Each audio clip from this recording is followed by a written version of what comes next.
Initially, the presiding officers were supposed to do the walkabout to do the final inspection of the City Hall at 12 o'clock. We were informed about 30 minutes ago that has now been rescheduled. It's been moved to 4 o'clock this afternoon, but President Cyril Ramaphosa will be joining them, and I assume that soon after the walkabout, they will be giving an informal briefing to members of the media. Where I'm standing right now, of course, I am at the very well-known, the infamous Grand Parade in Cape Town, and behind me, that is the City Hall, of course, one of the historical buildings in Cape Town. There you see the well-known statue of former President Nelson Mandela. That's the very site from where he delivered his first speech on the day that he was released from prison. So this area, of course, has lots of historical value, and other than that, it's just it's a site where South Africans, where Cape Townians gather. It's a trading site for vendors, so it's always very, very busy. Of course, we are busy here today again, but it's another kind of busy because, Lucky, I'm not sure if you can pan and just show our viewers what's going on behind us. Everything's been cordoned off. At the back, behind that statue, you will see the various tents. All the broadcast houses have set up their vans, their trucks, their studios. That is where the media, those are the members of the media who won't actually be won't be seated in the public gallery. They'll be able to view the proceedings from that side of the cordoned off section. And we haven't, I don't know this myself, but I assume this area in front, well, actually, yes, they have just answered my own question.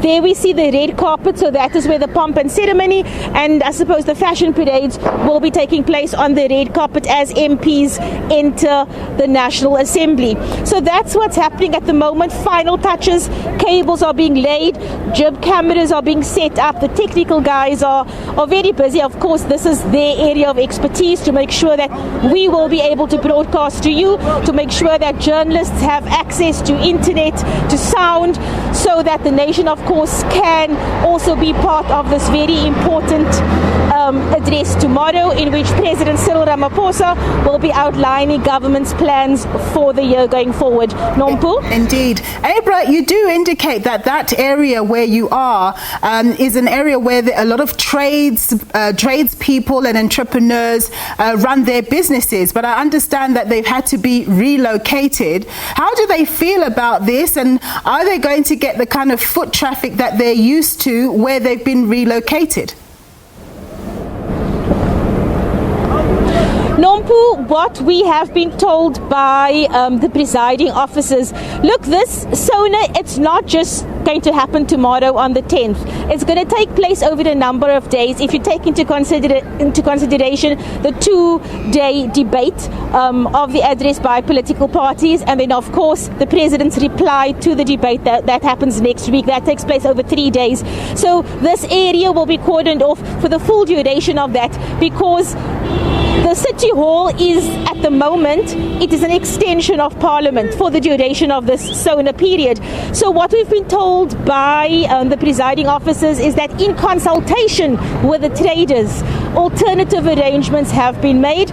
And yes, Cape Town, this is like the city centre. This area of Cape Town, this section of Cape Town, is generally very, very busy. The market areas, people are always looking for areas to set up markets. So the areas that have been allocated, they should be generating, because of course this will be blocked off. So there won't be foot traffic over here. So people will have to divert. So they will be diverted to those areas as well. And we just hope, of course, that traders will be able to ply their trade and still be able to make their daily allowance.